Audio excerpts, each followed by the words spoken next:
সব সরকারের উপদেষ্টা হওয়ার পরপরই আপনি আওয়ামী লীগের দীর্ঘ ঐতিহ্যের প্রশ্ন করে তাদের দল গুছানোর পরামর্শ দিয়েছিলেন, কিন্তু এখন তো স্পষ্ট আপনার সরকার সেই সুযোগ আর দিতে চায় না। আপনি কি আপনার মতেই আছেন, নাকি আপনি না, আপনাদের ওই সময় তো আমি এই কথাটা বলেছি, হয়তো এটা অ্যাডভান্স বলেছি, তারপরে কিন্তু অনেকে একই কথা বলেছে। আমি হ্যাঁ, যা বলেছি সেটা কিন্তু খণ্ডিত আকারে এসেছে। ওকে, আমি পুরো জিনিসটাই আসেনি। আমি বলেছিলাম যে যারা অন্যায় করেছে তাদের তো বিচার হবেই। হুম হুম তারা এই বিদেশে বসে না করে আপনারা আসুন, ইউ ফেস ইউর পিপল। হুম হ্যাঁ, লোকজনকে আপনার ফেস করুন, হুম দেন ইউ সি যে আপনারা কতখানি পপুলার।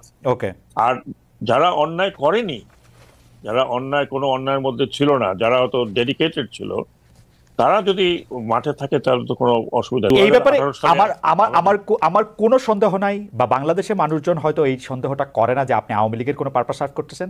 তবে কেউ কেউ যারা কিছু বলার তারা তো কেউ কেউ নানা ধরনের কথা বলতেই পারে, কিন্তু আমি ওই মনে করি আপনার কাছে কি 18-19 মনে কোটি হয়, লোকের মুখে তো রাইট, কিন্তু আপনার কাছে কি আমি মনে তাদের হয়, মন থেকে আপনার কাছে কি মনে হয় যে প্রফেসর ইউনূস সাহেব আপনার মন্ত্রণালয়টা বদলে দিলেন কোন একটা মেসেজ দেওয়ার জন্য, আপনার এই কথা বলার জন্য, না বলার জন্য, নাকি এটার সাথে এটার কোনো সম্পর্ক নাই? না, আমি তো যতটুকু মানে ওদের কাছ থেকে শুনেছি, হুম হুম আমার বিরুদ্ধে বিএনপির ছাত্ররা নেমেছিল, হুম বিশেষ করে হুম উইদাউট আন্ডারস্ট্যান্ডিং। ওকে, হয়তো অনেকে শুনেই নেই আমি কি বলেছি। সেইটাই হয় আর কি বেশিরভাগ সময়, তো বেশিরভাগ এনিওয়ে, সময়, anyway I forgotten that. Right, আমার না না ঠিক আছে। কারোর বিরুদ্ধে কোনো অভিযোগ নেই। আমার মনে হয় যে মানে আওয়ামী লীগের সাথে আপনাকে যদি সংযুক্ত করার কারো এরকম উর্বর চিন্তা যাদের আসে, সেটা তাদেরই দায়িত্ব, তাদের এটা আর চিন্তা মহিউদ্দিন, করা। আমি আপনাকে একটা কথা বলি, জি একটা জাস্ট ফর জি ইউর আপনি আমাকে 2018 সালের নির্বাচনের আগে হুম হুম বিভিন্ন জায়গা থেকে বলেছে যে আপনি নমিনেশন নিলে আপনি একটা একটা পর্যায়ে চলে যাবেন, ইনক্লুডিং হুম ইনক্লুডিং আমাদের একটা সংস্থা। আমি সাথে বলেছিলাম যে আমার পলিটিক্যাল কোনো অ্যাম্বিশন নাই, I can do party politics, I will never do it. General Sakhawat, আমি কারণ আমি আমার আমি আমি সে সময় দেশে ছিলাম, আমিও দর্শকদেরকে সাক্ষ্য দিচ্ছি যেরকম একটা আলোচনা ছিল, এবং আমি এটা জি ফরচুনেটলি জি জানি। জি জি আমি জি একটু জনাব মাসুদ কামালের কাছে যেতে চাই। জনাব মাসুদ কামাল, আহ, আপনাকে শোনার জন্য আসলে আমাদের দর্শকরা অনেকেই ব্যস্ত এবং বেকুল আছেন, কিন্তু আমি একটা প্রশ্ন করতে চাই যে আপনি কি ডক্টর মোহাম্মদ ইউনূস এবং তার উপদেষ্টা পরিষদের উপর রেগে আছেন? মানে প্রশ্নটা এই কারণে করছি যে আপনি প্রায় শুরু থেকেই প্রতিটা পদক্ষেপের পরের ফলের দিকে আপনি খুবই কঠোর সমালোচনা করছেন, দায়ী করছেন, যেইটা আসলে দায় তাদের দেয়ার থেকে আগের সরকারের বা বর্তমানে যে চলটা চলে এসছে গত 30, 35, 50 বছরে, তার জন্য দায়ী করা যায়। কিন্তু আপনি আসলে রেগে আছেন কিনা, খুব ক্ষুব্ধ আছেন কিনা এই সরকারের উপর, ডক্টর ইউনূস সরকারের উপর স্পেশালি? আচ্ছা, আমি দেখবো যে তারা ভালো করছে না অথবা ভালোর দিকে যেতে পারছে না। হয়তো বললাম পরীক্ষা যখন হয়নি, হ্যাঁ হয়নি, আমি যখন দেখছি আমার ছেলেটা অঙ্ক প্র্যাকটিসটা করে গেম খেলছে, তার উপর আমি ক্ষুব্ধ হবো না? হবো, কারণ তুমি তো অঙ্কে খারাপ করতেছো। কিন্তু তো সেই জায়গাটা কিন্তু কামাল ভাই, আপনার কাছে কি মনে হয়, কামাল ভাই আপনার কাছে মনে হয় যে সতর্ক করার চেষ্টা করেছি, কামাল ভাই আমি আপনার কাছে, বলার চেষ্টা করেছি আপনারা যেভাবে যাচ্ছেন ভালো হচ্ছে না, কিন্তু কামাল এবং ভাই, আমি যেগুলো বলেছি আপনি মিলিয়ে নেন, সবগুলি সত্য হয়েছে। আমি বলেছি কিন্তু ওনাদেরকে, এবং আমি আজকেও বলবো কিছু কথা, আপনি মিলাই নিন। যেমন আজকে আমি একটা কথা বলে রাখি, যেমন আমি দ্রব্যমূল্য নিয়ে বলেছি, শুরু থেকে বলেছি এটা আপনাদের ভোগাবে, এবং ভুগিয়েছে। তারা সেই পদক্ষেপগুলি নিয়েছে কখন? যখন নাকি তাদের পুরো জিনিসটা নিয়ে মানুষের মধ্যে হইচই শুরু হয়ে গেছে তখন। এবং আমি আজকে একটা কথা বলি আপনাকে, এই যে আমাদের সড়কগুলি আছে, বর্ষাকাল কিন্তু এখনো চলছে, সড়কগুলি কিন্তু ভাঙা। দেখেন আগের যে সড়ক ছিল, আগের সরকার কি করতো, এমন ভাবে সড়ক মেরামত করতো যাতে নাকি 1 বছরের একটু আগেই ভেঙে যায়। তারা এমন ভাবে মেরামত করতো, টাকা নিতে অনেক, চুরিচামারি করতো, কিন্তু অনেক চুরিচামারি হচ্ছে জায়গায়। তাদের এই মেরামত গুলি অল্প অল্প করতো যাতে নাকি প্রতি বছরে রিপেয়ার করতে হয়, আর তাদের বিপুল লাভ হয়। এবং সড়কগুলি কিন্তু ভাঙবে। আমি এখন থেকে সতর্ক করছি, এই সড়কগুলো আপনারা ঠিক করেন। দেখবেন যদি ঠিক না করে, আর 3 থেকে 4 মাস আপনি হাইওয়েতে চলতে পারবেন না। এখন এটা আমি বলবো না যে আপনারা আগে থেকে কামাল ভাই, সড়কের ব্যাপারটা আসার আগে আমি একটু দ্রব্যমূল্য নিয়ে কথা বলি। আপনি দীর্ঘকাল গণমাধ্যমের শীর্ষ পদে কাজ করেছেন, এখনো কাজ করছেন নানা রকম ভাবে। আমি দ্রব্যমূল্যের ব্যাপারটা ফর শিওর জানি। আপনি যখন বলবেন যে দ্রব্যমূল্য বাড়ছে বা দ্রব্যমূল্য নিয়ে আপনি কথা বলবেন, এটা আরেক ধাপ বাড়ে। আপনি তো খুব ভালো করে জানতেন যে জানেন যে দ্রব্যমূল্য বাড়া বা এটা নিয়ন্ত্রণের বাইরে চলে যাওয়া সেটা সাময়িক, সেটা কিছু সময়ের জন্য মানুষের অতি মুনাফার কারণ, সরকারের দায় সেখানে অনেক কম।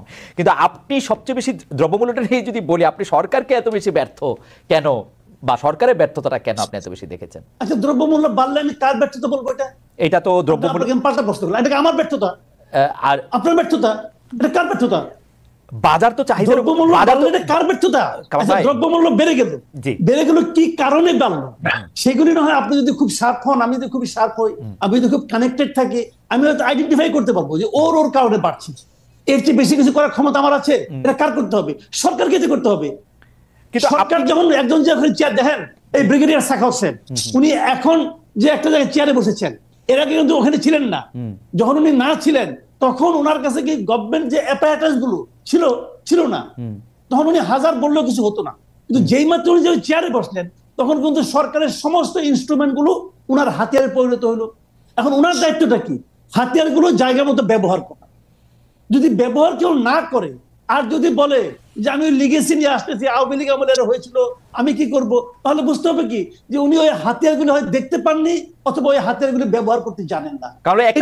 কারণ একটা প্রশ্ন শুধু করি যে এই সরকার যে হাতিয়ারগুলি পেয়েছে, আমরা যদি তাদেরকে আমলাতন্ত্র বা যারা এক্সিকিউশনে তাদেরকে বলি, তাদের যে কাজ করার ক্ষেত্রে যে রেগুলার নিয়ম কানুন, সেটা আওয়ামী লীগ সরকারের সাথে দুর্নীতি দিয়েই হোক আর অন্য কোনো বোঝাপড়া দিয়েই হোক, এটা একটা সিস্টেম তারা দাঁড় করাইছিল।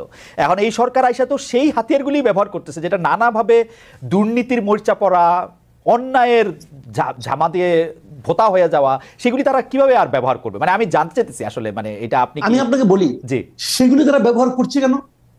তাদের কি সেগুলি কি ব্যবহার করার জন্য আমরা তাদের হাতে পায়ে ধরছিলাম যে ভাই আপনি এই আমলাকে নিয়ে এই কাজ করেন? বলছিলাম? কেন ওনারা ওই আমলাকে নিয়ে কাজ করছেন? কেন ওনারা ওই সচিবকে নিয়ে কাজ করছেন? আমি একটা কথা আপনাকে বলি, শুনেন। 4 অগাস্ট রাত্র মানে 12টা 1টা 2টা বন্ধ হয় না এই পর্যন্ত বাংলাদেশের কোনো একজন সচিব শারীরিকভাবে, মানসিকভাবে, আর্থিকভাবে অথবা আধ্যাত্মিকভাবে শেখ হাসিনার পতন চেয়েছিল? চায়নি। বরং যারা তাদের সমস্ত কিছু দিয়ে শেখ হাসিনার গভর্নমেন্ট টিকে থাকুক সেটা চেয়েছিল। 5 তারিখে সবাই এই গণঅভ্যুত্থানের মাধ্যমে আসা নতুন সরকারের পক্ষে হয়ে গেল। 8 তারিখে শপথ নিল, তারা সবাই ডক্টর ইউনূসের লোক হয়ে গেল, ব্রিগেডিয়ার সাখাওয়াতের লোক হয়ে গেল। ওনারা তাই মনে করছেন কেন? কেন তারা ব্যবস্থা নিলেন না? এখন যদি উনি বলেন যে ওনাদের রেখে যাওয়া ইনস্ট্রুমেন্ট আমি কিভাবে কাজ করব, তার মানে কি ওই ইনস্ট্রুমেন্ট গুলো তো আপনাকেই রাখছেন আপনাদের কাছে। আপনি বলবেন কি হতে পারতো? আমি আপনাকে বলি না যে পুরো আমলা আপনি শেষ করে দেন, আমি বলি না। আমি এটা বলি যে যারা নাকি অ্যাক্টিং সচিব ছিলেন যারা, তাদেরকে আপনাদের উচিত ছিল প্রথম 1 সপ্তাহের মধ্যে সরাই দেওয়া। সরাই দিলে কি হইতো? পুরো আমলাতন্ত্র, পুরো ব্যুরোক্রেসির মধ্যে একটা মেসেজ যাইতো। কারণ একটা জিনিস আপনি মানবেন, আপনি দীর্ঘদিন নিজের সাংবাদিকতা করেছেন, মানবেন যে জয়েন্ট সেক্রেটারি, এডিশনাল সেক্রেটারি পর্যন্ত প্রতিভা দেওয়া হওয়া যায়, কিন্তু সেক্রেটারি হতে হলে তাকে অবশ্যই সেই গভর্নমেন্টের সঙ্গে পলিটিক্যালি ইনভলভ থাকতে হয়। সেই গভর্নমেন্টের সমস্ত সেক্রেটারি নিয়োগ হয় রাজনৈতিক ভাবে। আমি একটু বোঝার রাজনৈতিক ভাবে নিয়োগকৃত সেক্রেটারিতে সরাই দিতেন ভাই, এতে কোনো দেশের ক্ষতি হইতো না। ছাত্ররা যদি উপদেষ্টা হইতে পারে, এডিশনাল সেক্রেটারি দায়িত্ব পালন করতে পারতো। পারেন নাই কেন করতে? কারণ আপনারা ওই সিস্টেমকে টিকে রাখতে চাইছেন। এখন চাইয়ে নেওয়ার পরে যদি বলেন যে আমার হাত পা বাঁধা, আমি কি করব? না, আপনার কাছে সত্যি মনে, অন্য একটা জায়গা থেকে বলি, আপনার কাছে সত্যি মনে যে এই সিস্টেমটা টিকে রাখতে চাইছে এই অন্তর্বর্তীকালীন সরকার? ধরেন 80 জন সচিবের বাদ দেওয়াটা কি প্র্যাকটিক্যাল ছিল? মানে প্রথমে আইসাই প্র্যাকটিক্যাল ছিল, কিন্তু এই সরকারের পক্ষে উপলব্ধি করা কঠিন ছিল। কেন ছিল? কারণ এই সরকারের মধ্যে অনেকগুলি সচিব ছিল। এই সরকার সচিব নির্ভর সরকার ছিল এবং বয়স্ক সচিব, সবাই রিটায়ার্ড সচিব ছিল অনেকগুলো। তারাই প্রভাব বিস্তার করেছেন এবং তারা বুঝে, এবং যখন একজন লোক বয়স্ক হয়ে যান তিনি কিন্তু পরিবর্তনকে ভয় পান। আমরা অনেক একদিকে আমলা আবার একদিকে বয়স্ক, পারবেন না তো কিছু করতে। কামাল ভাই খুব চমৎকার করে বলছেন, কামাল ভাই খুবই চমৎকার করে বলছেন। আমি আজকে আরো অনেকগুলি বিষয় আছে, সেজন্য আমি এইটা এখানে রাখলাম, কিন্তু আমার অনেক শুনতে ইচ্ছা করতেছিল আরো। ব্রিগেডিয়ার জেনারেল সাখাওয়াত, আপনি কি একটু বলবেন? কামাল ভাই একটা একদম স্পেসিফিক কথা বলেছেন যে আপনারা আসলে এই যে অজুহাতগুলি এগুলি রাখতেই চাইছিলেন, গত সরকারের এই মাথার উপর চেপে বসা থাকা সিন্দাবাদের ভূতের মতো লোকদেরকে আপনারা রাখতেই চাইছিলেন, এটা কি ঠিক? আমি কি আমার কথা বলবো? নোবডি নোজ কে কখন যাবে। আমি বলি আপনাকে, আমার কথাই ধরুন, আমি স্বরাষ্ট্র মন্ত্রণালয়ে যিনি ছিলেন, তিনি 3 দিন ছিলেন, তারপরে কিন্তু চলে গেলেন, এখন তিনি জেলে আছেন। তারপরে আমি যখন নৌ মন্ত্রণালয়ে আছি, নৌ মন্ত্রণালয় খুবই একটা ভাইটাল মিনিস্ট্রি। এখানে সবাই বললো যে একজন সেক্রেটারি আছেন, তিনি অত্যন্ত তুখোড় এবং ভালো কাজের লোক। বাট আমি যখন তার সম্বন্ধে জানতে পারলাম যে উনি যখন সমস্ত সচিবদের নেতা ছিলেন, তখন ওনার কিছু কর্মকাণ্ড ওয়াজ নট একজন সচিবের মতো ছিল না, মানে নিউট্রাল লোকের মতো ছিল না। তো উনি নিজে, তারপর উনি কিন্তু ওএসডি হয়ে গেছেন। তারপরে আরেকজন আসলো, আমি নিজেও জানতাম না, আমার এই সংস্থা থেকে একজন হলো, ভালো ভালো। না জেল সাকাত, আমরা যদি নাম্বারের কথা আসি, কারণ মাসুদ কামাল ভাই স্পেসিফিক 80 জনের কথা, মানে সচিবদের কথা বলেছেন। আমি জানি 80 জন সচিব পর্যায়ের কর্মকর্তা বা পদমর্যাদা রয়েছেন, এক দুজন বেশি টেশি হতে পারে। আপনার কাছে কি মনে হয় কত পার্সেন্ট সচিব এখনো পদে রয়েছেন? পার্সেন্টেজে এটা কি আমি এক্স্যাক্টলি জানবো না, কারণ আমি জানি যে আমাদের যে যে যে উপদেষ্টারা আছেন তাদের বেশিরভাগই সচিব কিন্তু পরিবর্তন হয়ে গেছে। ওকে, না উপদেষ্টা তো 20 জন। কামাল ভাই, আপনার কাছে কি কোনো ডেটা আছে যে কতজন আওয়ামী লীগ সচিব এখনো রয়ে গেছেন সচিব পদে বা কর্মরত ভাবে? আমার কাছে ডেটা নেই, কিন্তু আমি যতটুকু আমি বলি, আমি তো বিভিন্ন পত্র পত্রিকা পড়ি, একজন সচিব চলে গেলে কিন্তু সেটা খবর হয়। তো আমার জানা মতে 10 জনের বেশি সচিব যায়নি। কিন্তু এগুলো আমি একটা জিনিস বলি, শুনেন। আচ্ছা, আমার এখান থেকে 3 জন গেছে কিন্তু। আচ্ছা, আমি ছোট একটা উদাহরণ দেবো আপনাকে, একটা উদাহরণ দেবো, তাহলে বুঝবেন। জিনিসটা হলো কি, আমি কিন্তু এই সচিবদের বিরুদ্ধে আমার কিন্তু ব্যক্তিগত কোনো রোষ নাই। আমি বলতে চাচ্ছিলাম পুরো আমলাতন্ত্রকে, পুরো ব্যুরোক্রেসিকে একটা মেসেজ দেওয়া। মেসেজটা আপনি শুরুর দিনে দিতে পারতেন, আস্তে আস্তে দিলে হয় না। আমি একটা বলি আপনাকে, ধরেন আপনি দাঁত তুলতে যাবেন, আপনি দাঁত যদি বলেন যে আপনি আমাকে 1 ঘন্টা ধরে আস্তে আস্তে টানে টানে তুলেন, ভাই আপনি দাঁত তুলতে পারবেন? দাঁত তুলতে হয় কিন্তু টান দিয়া, পরিষ্কার। তো এক টানে তুলতে হবে আপনাকে। আমার মনে কামাল ভাই এই বিষয়টা একটা বড় আলোচনার দাবি রাখে, কারণ আমরা এটা শুনতেও চাই, বুঝতেও চাই। আমাদের যদি কখনো সুযোগ, আমরা এটা জানতে চাইবো যে কেন এটা করা হয় না, কারণ এটাই স্বাভাবিকতা। কারণ আমেরিকাতেও কিন্তু এইভাবে চলে যে ডেমোক্রেট প্রেসিডেন্টের জায়গায় রিপাবলিকান প্রেসিডেন্ট হলে তারা পুরো দপ্তর নিয়ে তারা সরে যায়। যাই হোক, আমি যে প্রশ্নটাতে আসতে চাইছিলাম সেই প্রশ্নটা হচ্ছে যে দুটি খুব গুরুত্বপূর্ণ বিষয়। মানে একই প্রশ্ন আপনাদের দুজনকেই আমার করতে হবে। সেই বিষয়টি হচ্ছে যে শেখ হাসিনার পদত্যাগের আগে বা পলায়নের আগে, আমি ইদানিং মানে প্রথম পলায়ন পদত্যাগ কোনটা বলবো বুঝতে পারতেছিলাম না, আমি দুইটাই বলি আসলে। এই পতন এবং পলায়নের আগে বৈষম্য বিরোধী ছাত্র আন্দোলনের অন্যতম দাবি ছিল রাজনৈতিক দলের লেজুর ভিত্তিক ছাত্র রাজনীতি বন্ধ করা। কিন্তু আমরা দেখলাম যে লেজুর ভিত্তিক ছাত্র রাজনীতি বন্ধ করা নেই, শুধু ছাত্রলীগের রাজনীতি বন্ধ করা হয়েছে। এইটা আপনি কিভাবে দেখেন জেনারেল সাখাওয়াত? দেখুন খালেদ, এইটা কিন্তু আমরা যখন আরপিও সংশোধন করি বা সংস্কার করি, তখন কিন্তু স্পষ্টতভাবে বলা হয়েছিল যে কোনো দলের ছাত্র সংগঠন থাকতে পারবে না। ছাত্র সংগঠন থাকলে তারা তাদের নিজস্ব কায়দা থাকবে। রাইট। আপনি যদি এখনো আরপিওটা করেন, তাহলে ওখানে অনেকটা ডাইলুটেড করার পরে যেটা আছে সেটা হচ্ছে ছাত্র সংগঠন যার যার সংগঠন মোতাবেক চলবে। সেখানে যে বড় দলগুলো বললো আমাদের আইডিওলজিতে যারা চলবে তাদেরকে আমরা আমাদের অঙ্গ সংগঠন বানাবো না, হয়তো তাদের সাথে আমাদের একটা আইডিওলজিক্যাল মিল থাকতে পারে। এইসব আপনি এখনো যদি আরপিও দেখেন, অনেকটা ইন্টারপ্রেট করলে এরকমই থাকে, কিন্তু অ্যাকচুয়ালি ভার্চুয়ালি এটা তো কাগজে কলমে আছে, কিন্তু কেউই এটা মানে নাই। আপনি দেখেছেন যে ছাত্রলীগ যেটা মানে আপনার অঙ্গ সংগঠন থেকে এখন বলে ভাতৃপ্রতিম, নতুন একটা শব্দ বের করেছে, ভাতৃপ্রতিম দিয়ে ঠেঙ্গানো হচ্ছে। হ্যাঁ, আর লাস্টে তো আপনার আমাদের গ্রেট কাদের সাহেব বলেই দিলেন যে পুলিশের দরকার নাই, আমার ছাত্রলীগই যথেষ্ট। এবং অ্যাকচুয়ালি তাই, এবং পুলিশের সাথে এবং ভাতৃপ্রতিমদের দাপটে তো বাংলাদেশে আমি কি বলবো আপনাকে, রাইট, কিন্তু আমার প্রশ্ন হচ্ছে যে আপনারা লেজুর ভিত্তিক ছাত্র রাজনীতি শুধু ছাত্রলীগেরটাই করবেন কিনা? এই সরকার এটাকে আলাদা করে একটা ঘোষণা দিল, অন্য লেজুর ভিত্তিক ছাত্ররা মানে ছাত্র দল ছাত্র শিবির কোন দিক দিয়ে এদের চেয়ে ভালো হইব বা বাম সংগঠন? আমি কে ভালো হবে কে খারাপ হবে সেটা আমি বলছি না। জি, আমি একটা তো দাবি ছিল, দাবিটা আমার মনে হচ্ছিল বোধহয় যে ইউনিভার্সিটির অঙ্গনে এই ধরনের ছাত্র সংগঠন থাকবে না, লেজুর ভিত্তিক। আমি যতটুকু ইউনিভার্সিটির ডাকসু আছে, সেটা সেই সংগঠন তো ছাত্রদের সংগঠন। এখানে ছাত্র নামে ঢুকলো, তারপর আপনি জানেন দাদু ভাই সবকিছু হয়ে যাচ্ছে। আরেকটি বড় জিনিস আপনি দেখেন, কিন্তু এই ছাত্র রাজনীতি আমরা যেগুলো দেখেছি, সেই ছাত্র রাজনীতি আর এই ছাত্র রাজনীতির মধ্যে ঠিক আছে। আমার প্রশ্ন সরল ডক্টর সাখাওয়াত, আমার প্রশ্ন হচ্ছে ছাত্রলীগকে যতটা আওয়ামী লীগের লেজ হিসেবে দেখা যাচ্ছে, ছাত্র শিবিরকে বা ছাত্র দলকে কি আপনারা লেজ হিসেবে দেখতে পাচ্ছেন না বিএনপির বা জামাতের? এখনো তারা ওই ধরনের ভিজিবল নয়। ছোট ছাত্রলীগ লেজ নয়, ছাত্রলীগ লেজ নাড়তো। হ্যাঁ, না সেইটা হয়েছিল ছাত্রলীগে কি হয়েছিল সেটা তো আমরা সবাই নিজের চোখেই দেখছি আসলে, সেইটা কোনো সন্দেহ নাই। কিন্তু আপনি বলছেন যে ওইটা মানে শিবির এবং ছাত্রদল এখনো সেরকম হয়ে ওঠে নাই। আমরা একটু মাসুদ কামাল ভাইয়ের কাছে জানতে চাইবো যে মাসুদ কামাল ভাই আপনি ব্যাপারটাকে আসলে কিভাবে দেখেন? আমি আপনাকে শেষ দিয়ে শুরু করি। ছাত্রলীগকে দেখেছেন ওরকম কেন দেখেছেন? কারণ তখন ছাত্রলীগ যাদের ভাতৃপ্রতিম সংগঠন তারা ছিল ক্ষমতায়, শিবির যাদের ভাতৃপ্রতিম সংগঠন তারা যখন ক্ষমতায় থাকবে তখনকার শিবিরকে দেখেছেন? শুনেন আমি একটা কথা বলি আপনাকে, বিষয়টা হলো কি যে আসলে ক্ষমতায় কে আছে সেটা দিয়ে নির্ভর করে তার সাঙ্গ পাঙ্গ, তার আপনার বাসায় চাকর বাকর পর্যন্ত 400 কোটির মালিক হবে কি হবে না। 400 কোটির মালিক কি শেখ হাসিনা যখন ক্ষমতার বাইরে ছিলেন তখন কি তার চাকর বাকরটা হইতে পারছিল? পারে নাই। বিষয়টা হলো ক্ষমতায় থাকতে পারা না পারা নিয়ে।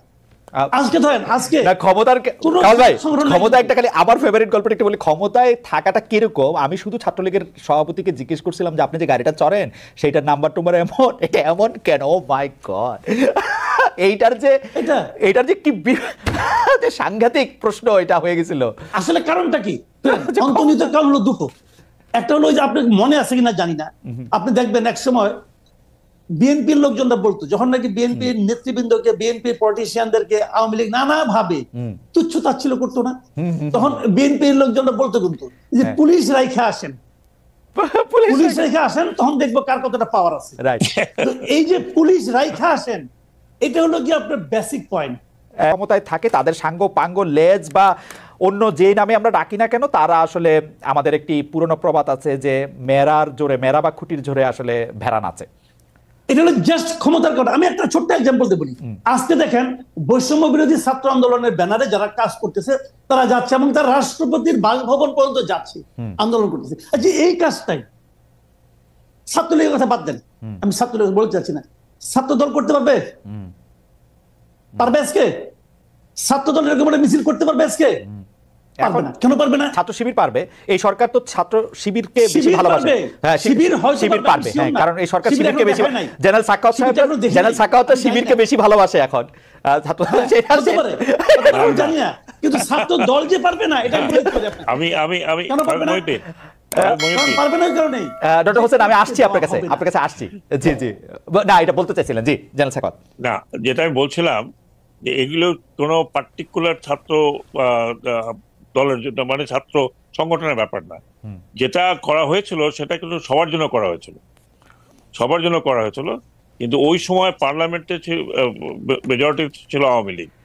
তারা এটাকে নিয়ে যখন আইন করলো তখন তারা একটা লেজুর লাগিয়ে দিল এটার মধ্যে। আমরা এটাও বলেছিলাম ইভেন বিদেশে যে সংগঠনগুলো আছে এগুলোর সাথে মেইন পার্টির কোনো যোগাযোগ যেন না থাকে, আমরা নিষিদ্ধ করেছিলাম। এটা একদম ঠিক আছে, কিন্তু মাসুদ কামাল ভাই একটা পার্টিকুলার পয়েন্ট তুলে ধরছেন যে আজকে যে বৈষম্য বিরোধী ছাত্র আন্দোলনেরা রাষ্ট্রপতির পদত্যাগ চায়, রাষ্ট্রপতির ভবন অভিমুখে যাইতে পারলো, উনি বলছেন যে এটাকে আসলে ছাত্রলীগ পারবে। আমার জবাব হচ্ছে পারবে না। ছাত্রদল পারবে কিনা সেই ব্যাপারে, ছাত্রদল পারবে কিনা সেই প্রশ্ন জবাবে কামাল ভাই এই প্রশ্ন তোলার পরে আমি বলছি যে ছাত্রদল পারবে কিনা জানি না, উনি বলছে পারবে না। কিন্তু আমি বলছি শিবির পারবে, কারণ এই ছাত্র শিবিরের হয়তো সেই ক্ষমতা আছে এই সরকারের আমলে। ব্যাপারটা হচ্ছে এরকম আর কি। এইটা কি আপনি একমত?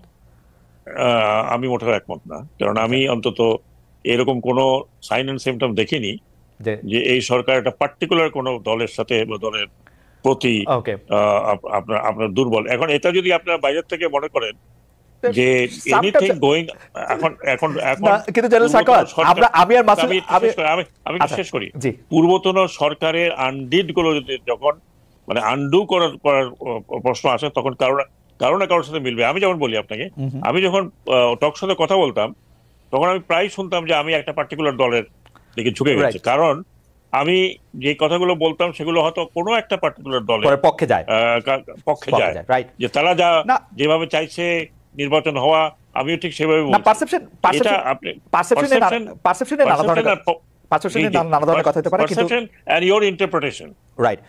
কিন্তু আমি আর কামাল ভাই একটু কমিউনিকেশনের ছাত্র, আমরা দেখছি পারসেপশন ইজ রিয়েলিটি। আপনি যেটারই বলেন না কেন, কামাল ভাই আপনি কন্টিনিউ করবেন। আপনি যদি ছাত্র লীগের এইটা বৈষম্য বিরোধী যে লেজুর ভিত্তি এটা নিয়ে যদি প্রসঙ্গ শেষ করেন, আমরা পরবর্তী প্রসঙ্গে যেতে পারি, যেটা রাষ্ট্রপতি মোহাম্মদ শাহাবুদ্দিনকে নিয়ে। না, পরবর্তী প্রসঙ্গে যাচ্ছি। আচ্ছা, সেটা হচ্ছে যে রাষ্ট্রপতি মোহাম্মদ শাহাবুদ্দিনের কি আসলে পদত্যাগ করার ক্ষেত্রে, মানে আমি দুইটা জিনিস, আপনি যেহেতু এটা অবতারণা করছেন, আমি বলতে চাই যে রাষ্ট্রপতি শাহাবুদ্দিনকে এই সরকার রেখে দিতে চাইলেন সাংবিধানিক বিভিন্ন গন্ডগোল ঝামেলা এড়ানোর জন্য, কিন্তু এটা ঠিক হয়েছে কিনা, বা এটা আরো তারা লম্বা সময়ের জন্য এটা রাখতে হবে কিনা, একই প্রশ্ন আপনি বললে তারপর আমরা জেনারেল সাখাওয়াতের কাছে একটু শুনতে চাইবো। জি কামাল ভাই। আমি মনে করি আজকে তো ওনাদের একটা মিটিং ছিল উপদেষ্টাদের, ওনাদের মিটিংয়ে তারা সিদ্ধান্ত নিয়েছেন যে এই ব্যাপারে ওনারা পলিটিক্যাল পার্টির সঙ্গে আলাপ করে সিদ্ধান্ত নেবেন। আমি মনে করি এই যে সমস্যাটা তৈরি হয়েছিল গত কয়েকদিনে, এটার সবচেয়ে সম্ভাব্য সবচেয়ে ভালো পদক্ষেপ ওনারা নিয়েছেন, সবচেয়ে ভালো সিদ্ধান্ত ওনারা নিয়েছেন। কারণ এটা নিয়ে আপনি হইচই করতে পারেন, বাড়াবাড়ি করতে পারেন, যা কিছুই করতেন, তাতে একটা কথা মাথায় রাখতে হবে ভাই, এই উপদেষ্টা পরিষদ বলেন, এই অন্তর্বর্তী সরকার বলেন, তাদের কাজটা কি, মূল লক্ষ্যটা কি? এই রাষ্ট্রপতি শাহাবুদ্দিন চুপ থাকলো কি থাকলো না, এতে কি তাদের ওই কাজের কোনো কিছু হেরফের হবে? বরঞ্চ এটা করতে গেলে যে জটিলতা তৈরি হবে, তাতে ওনাদের যে মেইন কাজটা সেটা বাধাগ্রস্ত হবে, সেটা ক্ষতিগ্রস্ত হবে। আর কি হবে, হুজুগের বসে একটা দাবি তুলেছেন আমাদের হাসনাত আব্দুল্লাহরা, ওনারা তুলেছেন, ওনাদের এই যে তোলাটা, এটা কিন্তু আমি করছি না, মানে আমি এটাকে অনার করছি। কামাল ভাই, কি জটিলতা তৈরি হবে? কামাল ভাই, কি জটিলতা তৈরি হবে? কামাল ভাই, কি জটিলতা তৈরি হবে? এটা আপনি করতে পারতেন শুরুতে। আচ্ছা, এখন শুরুতে করেন নাই, এখন জটিলতা তৈরি হবে মনে বরং করছেন? আপনি এই সাংবিধানিক পদ্ধতির মধ্যে ঢুকে গেছেন, শপথ দিচ্ছেন এই রাষ্ট্রপতির কাছে সংবিধান সমুন্নত রাখার কথা বলে শপথ নিছেন তো রে ভাই। তো এখন এইগুলি যেগুলো হয়েছে, এখন বাস্তবতার খাতিরে আমি মনে করি উনি তো আপনার জন্য কোনো ক্ষতি করছেন না পাওয়া, কিন্তু করতে গেলে, তাকে পদত্যাগ করাইতে গেলে সমস্যা হবে। কি সমস্যা হবে? মানে পদত্যাগ করবেন আপনি কোন আইনে? কামাল ভাই, এখন একমাত্র করাইতে পারবেন গাইড জুড়ে। কামাল ভাই, আমি আপনার স্পষ্ট বলি, বাংলাদেশের সংবিধানে প্রধান উপদেষ্টা বা উপদেষ্টার কোনো জায়গা ছিল না। এখন রাষ্ট্রপতি প্রধান উপদেষ্টা সহ অন্য উপদেষ্টারা এর জায়গা কইরা নিয়ে গিয়া সুপ্রিম কোর্টের আপিল বিভাগের মতামত চাইছে, সাবেক প্রধান বিচারপতি সহ 7 জন মিলা সাইন করে এটা ঠিক করে দিছে। এরকম ঠিক আরো 10 বার করে দিবে, অসুবিধা কি?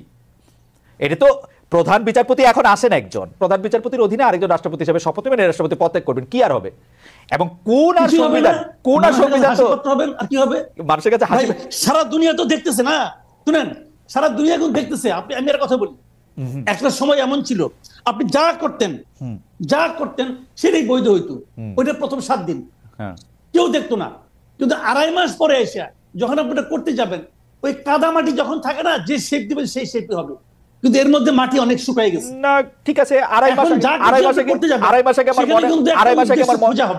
আগে আমার মনে হয় না যে চেয়ারটার আমার কোনো বদলের দরকার আছে। এখানে এই চেয়ারটা যখন কথা বলে যে আমি আসলে পদত্যাগ দেখি নাই, তখন তো আমার মনে হইতেই পারে যে স্টেবিলিটির জন্য আমার এই চেয়ার দেখি নাই বলেন না, উনি বলছেন যে জিনিসটা, আমি কিন্তু ওইটাকে জাস্টিফাই করি। আমি বলি একটা কথা আপনাকে,